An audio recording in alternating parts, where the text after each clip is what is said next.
Terima kasih Umi dan Abi serta pemirsa yang ada di rumah masih setia di program kita ya Bunaya. Ya pastinya saya juga tidak bosan-bosan mengingatkan untuk silahkan kirim pertanyaan Umi dan Abi ke SMS nomornya 0852 9728 0620. Pertanyaan tersebut akan kami bacakan langsung dijawab dengan Ustadz Edi Suheri minggu depan pastinya ya. Sesuai tema-tema yang kita bahas setiap minggunya. Ya, baik. Riko mungkin bisa dilanjutkan pertanyaannya untuk Ustadz. Umi dan Abi di rumah, sahabat keluarga muslim yang berbahagia. Tadi kita telah membahas bersama Ustadz Edi Suheri bagaimana memang anak itu dididik dari masa kehamilan begitu ya Ustadz ya. Dan bagaimana itu pentingnya peran orang tua, peran ibu, peran ayah, peran Umi, peran Abi ya. Dan kali ini kita mau bertanya nih Ustadz ya. Kewajiban orang tua dalam mendidik anak sesuai ajaran Islam itu seperti apa ya Ustadz? Ya, yang pertama memang yang harus kita pahami wajib ya. Wajib. Orang tua wajib karena merupakan tadi anugerah dan anak merupakan amanah yang diberikan oleh Allah. Oke. Tidak sembarangan ya Ustadz, karena itu amanah. Karena itu amanah. Karena itu wajib, mungkin pertanyaannya apa yang kiranya menjadi prioritas orang tua? Ya, apa saja yang harus diajarkan kepada anak? Memang yang pertama, tentulah orang tua harus menanamkan kecintaan kepada anak itu. Bagaimana anak cinta kepada Allah? Cinta kepada Allah. Cinta kepada Allah. Mengajarkan tauhid tentulah sebagaimana disebutkan oleh Nabi, khatibun nas ala qudri unqulihim. Ketika kita menanamkan kepada anak cinta kepada Allah, itu sesuailah bahasanya mungkin ya. Contoh-contohnya disesuaikan dengan perkembangan umur si anak. Nah, yang kedua tentu mengajarkan bagaimana kepada anak mencintai Nabi kita, Nabi Muhammad SAW.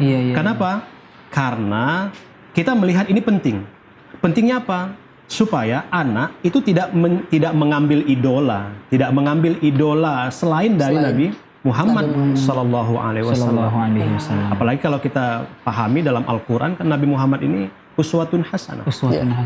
Uswatun hasanah.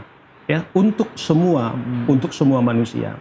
Nah, kemudian juga yang penting dari itu adalah bagaimana melatih anak untuk beribadah ya. Ada pertanyaan yang pernah mungkin sampai ke saya. Itu seperti apa orang tua bisa berhasil dalam mendidik anak? Kadang-kadang kan begini ya. Sholat subuh umpamanya ya, sholat subuh. Orang tua dengan alasan kasihan kepada anak, oh kasihanlah. Kasihan ya. Ini masih pagi-pagi kok dibangun ya. Justru lebih kasihan tidak dibanguni ya. Lebih kasihan tidak dibanguni. Artinya ketika anak tidak dibanguni, itu sama dengan kita mengajarkan kepadanya bahwa kamu nak boleh tidak bangun subuh. Salah kaprah jadi. Iya, kadang-kadang orang tua kan kasihan, anaknya nangis gitu. Memang tahap-tahap awal pendidikan itu harus seperti itu. Nanti dalam kondisi yang lebih sudah stabil, anak pasti akan tahu. Oh ternyata orang tua membangunkan saya di saat waktu subuh agar saya melaksanakan sholat subuh. Nah, seperti itu. Karena zaman sekarang ini memang kalau kita lihat ya Riko ya, bahwa orang tua itu sangat memanjakan anak sekali. Sangat memanjakan apa saja kebutuhan dia dilihat perkembangan zaman dituruti. Dengan alasan kasihan ya. Kasihan dan supaya anaknya tuh senang. Yang penting jangan nangis, yang penting keluarga orang tua tidak pusing memikirkannya. Dilihat sekarang lagi musim mungkin gadget, anak masih umur berapa sudah dibelikan gadget ya. Dan tadi yang Ustadz jelaskan juga ada kaitannya seperti yang Ustadz sampaikan di depan tadi bahwa keluarga itu adalah madrasah. Madrasah dan tadi madrasah sekolah ya. Begitu juga tadi bahwa Umi dan Abi, ayah dan ibu itu memegang peranan penting sebagai gurunya. Benar. Jadi memberikan contoh tanggung jawab bagaimana anak tadi pertama harus mengenal tauhid ya, Ustadz ya. Kemudian menjadikan Nabi Muhammad maksud saya sebagai idola. Luar biasa sekali Ustadz. Kemudian kalau kita tanya seperti seberapa besar tanggung jawab orang tua itu, ada satuannya kira-kira Ustadz? Iya, tanggung jawabnya besar sekali. Sangat besar ya. Makanya kalau kita lihat ya, orang tua selain sebagai teladan, dia juga harus membangun dirinya dengan kesolehan. Saya pernah membaca, ini apakah ucapan Sufyan bin Uyainah. Dia bilang kepada anaknya, wahai anakku katanya, aku setiap hari menambah sholatku katanya. Sesungguhnya itu aku lakukan untuk dirimu.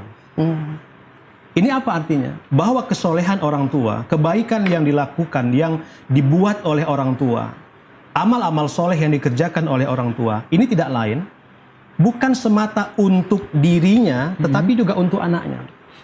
Jadi boleh kita sebut bahwa seorang orang tua yang soleh, ayah yang soleh, ibu yang soleh, itu akan melahirkan anak yang soleh. Kalau orang tua kita pernah mungkin bilang ya bahwa buah kelapa itu tidak akan jauh jatuhnya dari pohonnya.